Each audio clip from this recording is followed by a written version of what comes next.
एक समय की बात है, एक शहर में मनीष नाम का एक लड़का रहता था। मनीष एक लड़की को बहुत ही पसंद करता था।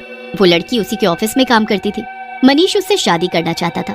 एक दिन मनीष के माँ बाप गाँव से शहर आते हैं। वो मनीष से उसकी शादी की बात करते हैं, पर मनीष उसको साफ मना कर देता है। माँ, मैंने यहाँ अपने लिए एक लड़की पसंद कर ली है, मैं तो उसी से शादी करूंगा। कौन है वो लड़की? तू ऐसे कैसे शादी कर सकता है अपनी मर्जी से? हाँ, हमने गांव में तेरे लिए बड़ी सुंदर और गुणी लड़की देखी है, उससे अच्छी लड़की कोई हो ही नहीं सकती। नहीं माँ, मैं तो शीना से शादी करूंगा। अच्छा, तो उस मनहूस का नाम शीना है? माँ प्लीज उसे ऐसे मत बोलो, वो बहुत ही अच्छी लड़की है। मनीष के माँ बाप मनीष की पसंद की लड़की को देखना भी नहीं चाहते थे, पर मनीष की जिद के आगे उनको झुकना ही पड़ता है। ठीक है, फिर उस लड़की के माँ बाप से हमको मिलवा। उसके माँ बाप नहीं है? तो कोई तो होगा, चाचा मामा? नहीं, उसका कोई भी नहीं है। अरे भाई, ऐसे कैसे हो सकता है कि उसका कोई भी नहीं है? ये लड़की का कोई परिवार खानदान का तो पता हो। जब मैंने बोल दिया आपको समझ नहीं आता क्या? आपको हमारी शादी करवानी है तो करवाइए, वरना हम खुद यही मंदिर में शादी कर लेंगे। मनीष की ये बात सुनकर उसके माँ बाप को बड़ा दुख लगता है। उनके गाँव में बड़ी इज्जत होती है, बस उसी इज्जत की खातिर वो मनीष और शीना की शादी को हामी भर देते हैं। बस उनकी एक शर्त होती है कि वो 2-4 महीने वही गाँव में रहेंगे। मनीष ये शर्त मान लेता है। मनीष 1 महीने बाद शीना के साथ गाँव पहुँचता है। मनीष शीना को घर के अंदर ले आता है। पता नहीं क्या दिखाई से इस लड़की में, इनकी जोड़ी तो बिल्कुल नहीं जच रही। मनीष के माँ बाप पहले से ही गुस्से में थे, क्योंकि वो इस शादी से नाखुश थे, और अब वो और ज्यादा गुस्से में आ जाते हैं। मुझे ये लड़की कुछ अजीब लग रही है, तू एक बार सोच ले बेटा। आपको तो पहले से शीना में कमियां दिख रही थी, आपको उसके अंदर की अच्छाई नहीं दिखती। आप हमारी शादी करवाना चाहते हो या हम वापस जाएं? नहीं नहीं, ऐसा मत करना, वरना हमारी बहुत ही बदनामी होगी। तुम यहीं रहो, हम तुम दोनों की शादी करवा देंगे। बस मुहूर्त के हिसाब से 2 दिन बाद मनीष और शीना की शादी हो जाती है। जैसे तैसे दोनों की शादी हो जाती है और दोनों घर में हंसी खुशी रहने लगते हैं। एक दिन शीना अपनी सास से बोलती है, माँ जी, आप मुझसे नाराज क्यों रहती हो? बताओ मेरी क्या गलती है? नहीं बहू, ऐसी कोई बात नहीं है। शुरू में जरूर मैं तुमसे नाराज थी, पर अब ऐसी कोई बात नहीं है। अच्छा माँ जी, मैं बोल रही थी कि क्या हम छत वाले कमरे में रह सकते हैं? वहाँ क्यों? वो ये कमरा बहुत छोटा है तो मुझे बड़ी दिक्कत होती है। ठीक है, जैसी तुम्हारी मर्जी। शीना और मनीष फिर ऊपर छत वाले कमरे में रहने लगते हैं। एक रात शीना मनीष के सोने के बाद कमरे के बाहर आती है और जोर जोर से हंसने लगती है। उसके बाद वो लंबी होती चली जाती है और एक लंबी चुड़ैल में बदल जाती है।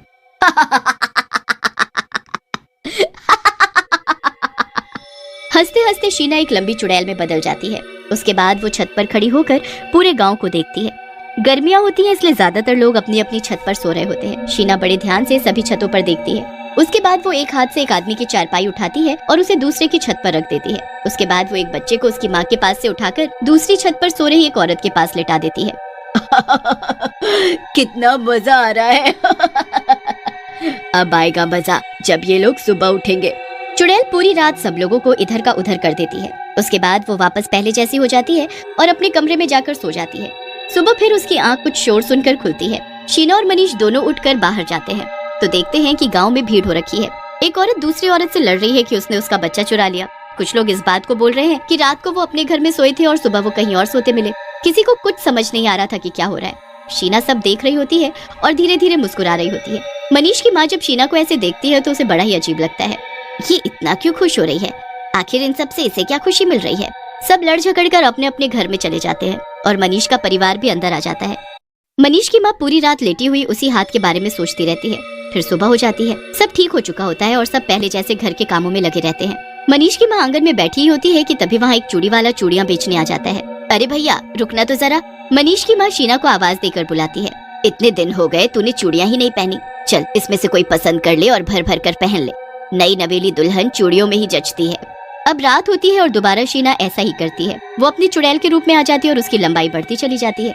लंबी चुड़ैल बनने के बाद वो अपना लंबा हाथ दूसरों के हाथ तक पहुंचाती और अपना वही काम शुरू कर देती है। इस बार तो वो हद ही कर देती है। वो लोगों के आंगन में बंधी गाय, भैंस, बकरियों को बाहर निकाल देती है।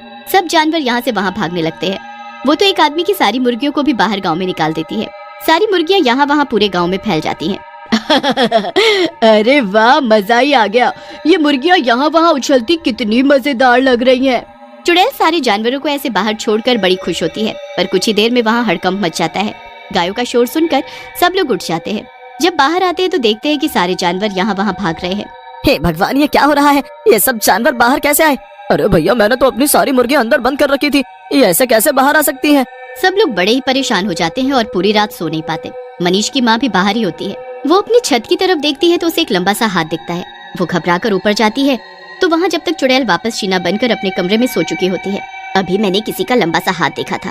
अब वो वहम तो नहीं था, पर वो था कौन? फिर वो शीना और मनीष को सोते हुए देखती है कि तभी उसका ध्यान शीना के हाथ पर जाता है। हे भगवान, क्या ये सच है? मैंने जो लंबा हाथ देखा वो और ये एक ही है। उसने यही चूड़ियां तो पहनी थी, मतलब वो हाथ शीना का था। हे राम, मुझे शुरू से इस लड़की में कुछ ठीक नहीं लग रहा था। इसके न घर का पता था न रिश्तेदारों का। अब मैं सब समझ गई। मनीष की माँ घबराते हुए नीचे अपने कमरे में जाती है और अपने पति को सब बता देती है। अब दोनों परेशान हो जाते हैं कि कैसे इसकी सच्चाई सबके सामने लाएं कि ये इंसान नहीं चुड़ैल है। सबसे ज्यादा जरूरी तो मनीष के सामने इसकी सच्चाई लाना है। वो एक चुड़ैल के साथ रह रहा है और उसे पता भी नहीं है। दोनों पूरी रात इस बारे में सोचते हैं और फिर एक तरकीब निकालते हैं। अगले दिन जब शीना आंगन में बैठी होती है और मनीष छत पर घूम रहा होता है, तभी उसके बाबूजी छत पर जाते हैं और वो मौका देखते ही मनीष को हल्का सा धक्का मारते हैं। उधर मनीष की माँ जोर से चिल्लाती है ताकि शीना की नजर ऊपर जाए, और फिर बस बिल्कुल वैसा ही होता है। मनीष छत से नीचे गिरने ही वाला होता है, तभी शीना लंबी चुड़ैल बन जाती है और मनीष को एक हाथ से बचा लेती है। मनीष बच तो जाता है, पर वो अपनी बीवी शीना को ऐसे चुड़ैल में बदलते देख बेहोश हो जाता है। जब मनीष को होश आता है तो वो खुद को हॉस्पिटल में पाता है। शीना, शीना, चुड़ैल, चुड़ैल। बेटा शांत हो जा, शांत हो जा। माँ, पर वो शीना, वो चुड़ैल। हाँ, हमें सब पता है बेटा, वो एक चुड़ैल है और तभी उसका कोई घर और कोई रिश्तेदार नहीं है। ऐसा नहीं हो सकता माँ, मैं उससे बहुत प्यार करता हूँ और वो एक चुड़ैल निकली। चुड़ैल किसी की सगी नहीं होती। हम तेरे सामने ये सच लाना चाहते थे, तभी तेरे बाबूजी ने ऐसा किया। मनीष फिर उस रात सोने का नाटक करता है और खुद अपनी आंखों से शीला को एक लंबी चुड़ैल बनते देखता है। उसके तो होश ही उड़ जाते हैं। उस रात तो जैसे तैसे वो निकाल लेता है, पर अगली सुबह वो अपनी माँ से खुद बोलता है कि उसे शीना से छुटकारा चाहिए। मनीष की माँ एक तांत्रिक को घर में लेकर आती है। तांत्रिक अपने मंत्र शुरू करता है तो शीना को कुछ होने लगता है। वो खुद को चुड़ैल के रूप में आने से रोकती है, पर ऐसा हो नहीं पाता। वो चुड़ैल के रूप में आ ही जाती है और चिल्लाने लगती है, ये तूने क्या किया? यहाँ क्यों आया? तू चला जा। तूने इस लड़के से शादी क्यों की? ये गांव वालों को परेशान करके तुझे क्या मिल रहा है? मजा आता है मुझे, बहुत मजा आता है। तुझे अभी मैं सबक सिखाता हूँ, रुक तू जरा। तांत्रिक बस एक फूंक मारता है और चुड़ैल छोटी होने लगती है। धीरे धीरे वो इतनी छोटी हो जाती है कि तांत्रिक उसे बोतल में कैद कर देता है और अपने साथ ले जाता है। मैंने आपकी बात नहीं मानी और क्या हो गया? अब आप जो चाहेंगे वही होगा, मुझे माफ कर दो बस। मनीष के घर वाले फिर उसकी शादी उसी लड़की से कर देते हैं जिसे वो पहले पसंद करते हैं और सब ठीक हो जाता है।